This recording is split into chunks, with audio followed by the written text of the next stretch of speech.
Okay, welcome back, everybody. I hope everybody had a wonderful Christmas. Mine was outstanding. Lots of family time, hanging out, just kind of talking with people. Yeah, so lots of sociability, lots of time with the Lord, and yeah, just overall good day. So, anyways, hope you all had a good day also. And for today's video, yeah, I felt compelled to make a video again. And the main topic was on dealing with porn or lust. Really, I call it lust because I think it goes very far beyond porn. I think watching porn or having like a porn addiction, I think it's just a symptom. It's not the underlying thing, and it's not even close to the underlying thing. So, anyways, but the reason I'm bringing it up is because for the first time when I was talking with people yesterday, one of my brothers in Christ, told me I had shared with him what I shared with all of you about how whenever I've started to get feelings of lust or I've any negative feeling actually, any emotion or any feeling or any yearning that I feel is from the enemy, then I pray blessings and protection for the people or the person that feeling is targeting. And yeah, anyways, yesterday he was telling me how that's been helping him. I shared it with him maybe like a month ago, and I guess he's been doing it and he was struggling and it has been helping. So that was something that just was good. I was just happy about that, that the system helped at least one other person. Um, so that was that part. And then otherwise talking, I don't honestly know. A lot of stuff came up. I'm trying to think of. I guess I'll just do this as a where I'm at now type of a point. So having having this system to deal with a lot of the sin in my life, and I feel like it's basically pushed out. Temptations still come to me, but they're easier and easier to deal with day by day, which is really nice. So then I talked about how that kind of has taken me to a second phase, or a new phase. I shouldn't say second because there's been a lot of phases, but a new phase. And I think I'm starting to see the pattern of this phase. And I think this phase is one where God had been he'd been tearing down the life that I built, that a life that was built and the foundation was not built on him. And for this last almost year now, the God's been tearing it down, right? We had to take down all the building. We had to destroy the foundation. That was a bad foundation. And in this last year, God's been kind of remaking a foundation, and it's been centered on, Jesus as my cornerstone of my foundation.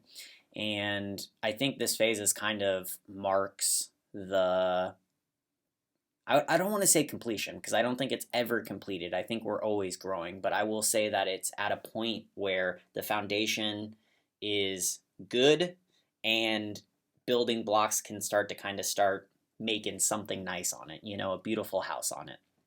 So in that, it's interesting because one thing is the Lord had been wanting me not to work, so I hadn't been working. And now all of a sudden, work stuff is starting to pop up, like opportunities are starting to pop up. And now when I'm talking to the Lord and I'm asking him, is this something you want me to do? He's more and more starting to say yes. And I just think that that's kind of a sign of like bricks are starting to stack back up. And this testimonial right now is definitely nowhere near completion. I just want to point it out because, like I've said before, I want these videos to be me along my path. So I will talk about my hope and my faith, where I think the Lord's leading me. Is I very much believe in building something I think a lot about is what does a Christian business look like? What does a Christian community look like? We are all of us are meant to be shining lights. I think it's in Philippians 2, it's Philippians 2 for sure, and I want to say it's verse 13. But we are meant to be children of light in a dark and twisted world.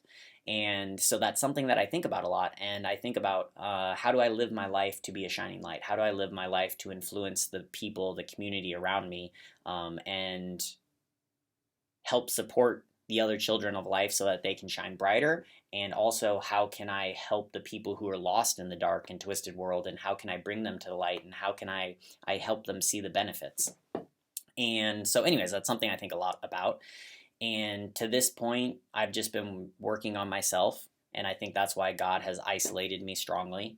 No work, no other things, no distractions. And I believe I talked last time about fasting, entertainment. So that's been another big thing, is just quieting down, making time to hear God's voice, making sure me and Him are on the same page, making sure that I'm learning the lessons I'm supposed to learn every day. So with that, it has got me to now. It's like I think He's showing me how you live as that child of light. How do you build a life as a shining example, right? So provision is always something that's going to be, it's human. Provision is something humans need. We need food, we need sleep, we need air, we need, right? There's certain things we just need. And if you count on the Lord, I wholeheartedly believe that He will always provide for you. Even though He hasn't had me working, I've got different money sources coming to me that has taken care of things. So that to me is just a great example right there. Is money has come in. I haven't had to worry about anything. I haven't been lacking in any way. So that's where He's great. But at the same time, I think if my life went like that for 30 years, 40 years, whatever, I don't think that's necessarily the example, the true shining that I would want. It's not, yeah, it's just not the life you would want long term. But that's where it's interesting, is now that God's introducing some of these other sources, provision sources back into my life. And it's interesting how they look different. So with the coffee business I talked about, there was a great idea of one of my close sisters. She's in my life group from church, everything. We go to church every Sunday together. She's a victim of sex trafficking, and so that is something that's very on her heart. And one of the ways that she ended up in my life group, and I ended up meeting her, was she does like nonprofit speaking for survivors and people who are in sex trafficking currently, to kind of save them.